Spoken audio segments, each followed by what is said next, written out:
Namaste, welcome back to my channel #CreativePerra. Today I'll show you how to make DIY papers using coffee. Please subscribe to my channel and click the bell icon so that you stay updated whenever a video is uploaded. Let's begin by mixing water and coffee. You can take the water content as per the coffee color that you would require. I have taken 1 tablespoon of water and coffee in equal quantity. With the help of a flat brush, just apply coffee mixture on the paper. Then I am giving a vintage look over here, so just giving darker borders so that I get that vintagey look. Let's keep it to dry. For the second look, take any size of a round object, dip it in the coffee mixture and then print it on the paper. It's fine if you get some big drops. It will not make your paper or design look untidy. Once the pattern is done, just remove the excess coffee mixture or water and keep it to dry. Apply water all over the paper so the paper is wet.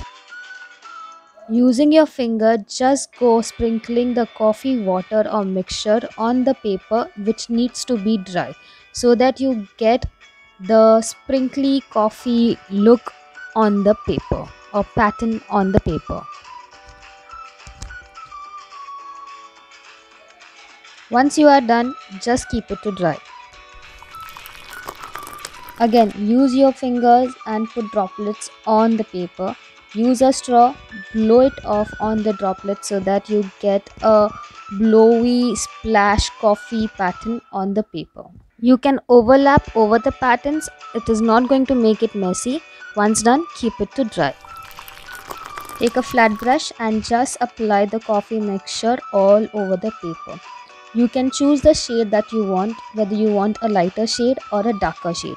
I am choosing a medium tone over here so that I get something in between of a dark and light shade. Let's try the paper.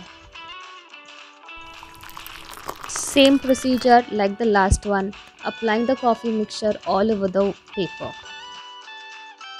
Now taking some salt and just sprinkling it over the wet coffee so that you get a salt coffee pattern. The salt falls off when it's dried. This pattern is only going to be coffee pattern. Taking some dry coffee and sprinkling it all over the wet coffee that is being patted on the paper. Keep it to dry for a longer period because the coffee tends to be still wet if you just dry it for an hour or two. Using thin or a medium brush, keep giving patterns of your choice. I have chose to go with diagonal lines all over the paper with the coffee mixture. This one is super easy and does not take much of the time to dry. Completing the vintage look for the one that I had given a darker border around by just drawing branch-like patterns all over the border so that it gives you a cracked vintage look for the paper. You can decide how you want to use the paper. You can also use it to write a thank you note for your buyers while delivering an order, because all the buyers or all those who are ordering loves a handmade thank you note. Obsessed with the output of this vintage pattern.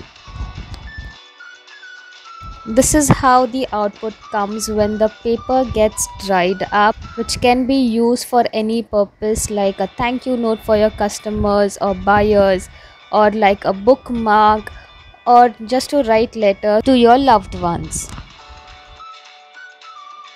Let me know in the comment which one of yours is your personal favorite out of these 8 patterns. Personally, I loved the output of all the patterns. On one of the pattern I have drawn a coffee mug, which you can do as well, or you can write some notes or wordings around the coffee mug too. Thank you for watching the full video. Do support by subscribing to the channel, liking and commenting. Do share the same with your friend. Be safe and stay healthy.